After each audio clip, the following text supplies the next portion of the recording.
I had simply, I suppose, a change of heart, and it must have begun when I received my manuscript back from Mr. Pinhorn.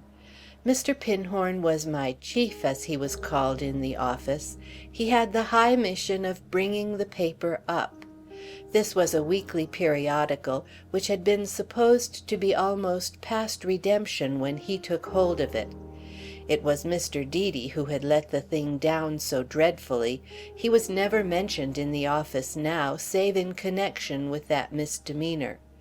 Young as I was, I had been in a manner taken over from Mr. Deedy, who had been owner as well as editor, forming part of a promiscuous lot, mainly plant and office furniture, which poor Mrs. Deedy, in her bereavement and depression, parted with at a rough valuation.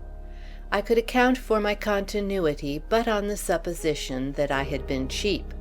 I rather resented the practice of fathering all flatness on my late protector, who was in his unhonored grave, but as I had my way to make, I found matter enough for complacency in being on a staff. At the same time, I was aware of my exposure to suspicion as a product of the old lowering system.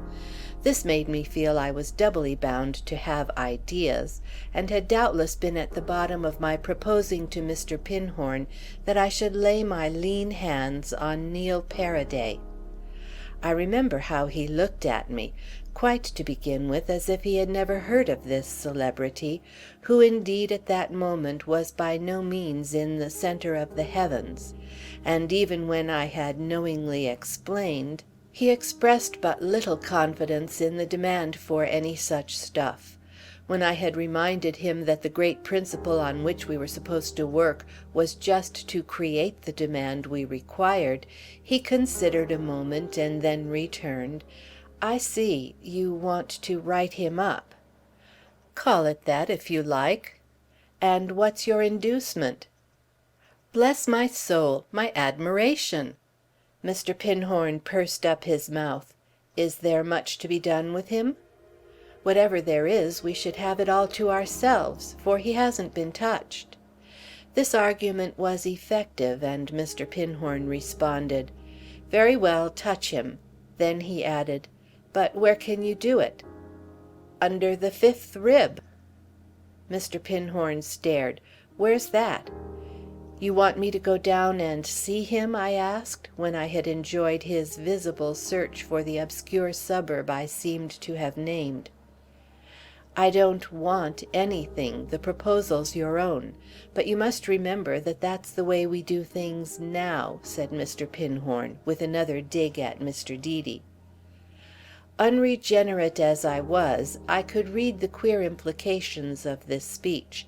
The present owner's superior virtue, as well as his deeper craft, spoke in his reference to the late editor as one of that baser sort who deal in false representations.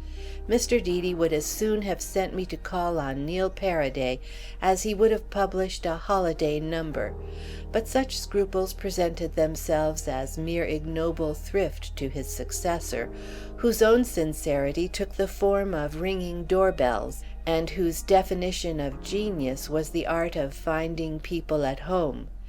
It was as if Mr. Deedy had published reports without his young men's having, as Pinhorn would have said, really been there.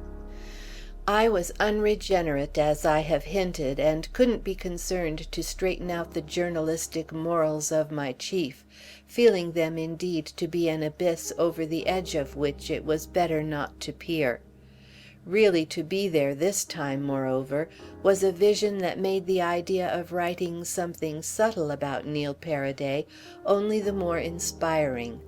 I would be as considerate as even Mr. Deedy could have wished, and yet I should be as present as only Mr. Pinhorn could conceive.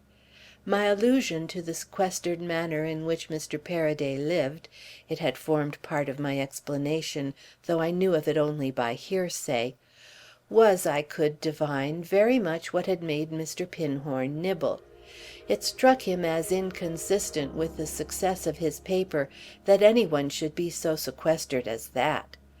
And then wasn't an immediate exposure of everything just what the public wanted? Mr. Pinhorn effectually called me to order by reminding me of the promptness with which I had met Miss Braby at Liverpool on her return from her fiasco in the States. Hadn't we published, while its freshness and flavor were unimpaired, Miss Braby's own version of that great international episode? I felt somewhat uneasy at this lumping of the actress and the author, and I confess that after having enlisted Mr. Pinhorn's sympathies, I procrastinated a little. I had succeeded better than I wished, and I had, as it happened, work nearer at hand.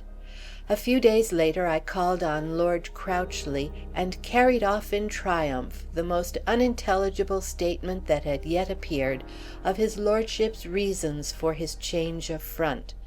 I thus set in motion in the daily papers columns of virtuous verbiage. The following week I ran down to Brighton for a chat, as Mr. Pinhorn called it, with Mrs. Bounder, who gave me, on the subject of her divorce, many curious particulars that had not been articulated in court. If ever an article flowed from the primal fount, it was that article on Mrs. Bounder. By this time, however, I became aware that Neil Paraday's new book was on the point of appearing, and that its approach had been the ground of my original appeal to Mr. Pinhorn, who was now annoyed with me for having lost so many days. He bundled me off. We would at least not lose another. I've always thought his sudden alertness a remarkable example of the journalistic instinct. Nothing had occurred, since I first spoke to him, to create a visible urgency, and no enlightenment could possibly have reached him. It was a pure case of profession flair. He had smelt the coming glory as an animal smells its distant prey.